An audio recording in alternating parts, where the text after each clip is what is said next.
మన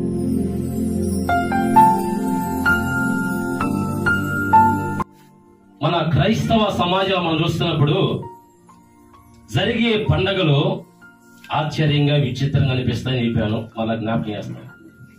ఏంటంటే క్రైస్తవ సంబంధించిన పండుగలు అనేవి చూస్తే క్రిస్మస్ కానీ, మట్టల ఆదివారం కావచ్చు, గుడ్ ఫ్రైడే కావచ్చు, లేదంటే ఈస్టర్ పండుగ కావచ్చు, వీటిని మనం చూస్తున్నప్పుడు ఏం జరుగుతుందంటే, ఇప్పుడు మట్టల ఆదివారం అనేది ఏ రోజు వస్తుంది అని చెప్పేసి చూస్తే ఆదివారం వస్తుంది.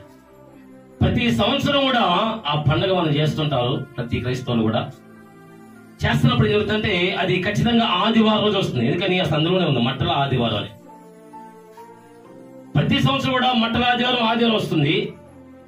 గుడ్ ఫ్రైడే అనేది అంటే మంచి శుక్రవారం, శుభ శుక్రవారం అనేది కూడా శుక్రవారం వస్తుంది.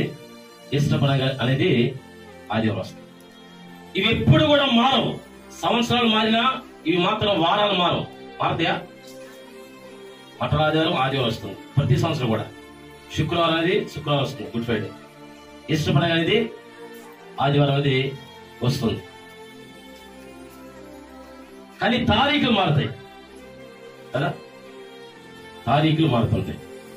వారాలు ఇవే కానీ తారీఖులు మారుతుంటాయి. కానీ క్రిస్మస్ పండుగ మనం చూస్తే కనుక అది ఎప్పుడు వస్తుంది?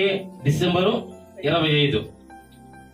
అది ప్రతి సంవత్సరం కూడా తారీఖు అదే కానీ ఒకే వారం రాదు. మట్టల ఆదివారం తర్వాత గుడ్ ఫ్రైడే, ఈస్టర్ పండుగ అనేది వారాలు మారవు, తారీఖులు మారుతుంటాయి. కానీ క్రిస్మస్ పండుగ చూస్తే తారీఖు మారదు. 20 తారీఖు వస్తాయి, డిసెంబర్ 20 తారీఖు, కానీ వారాలు మారుతుంటాయి.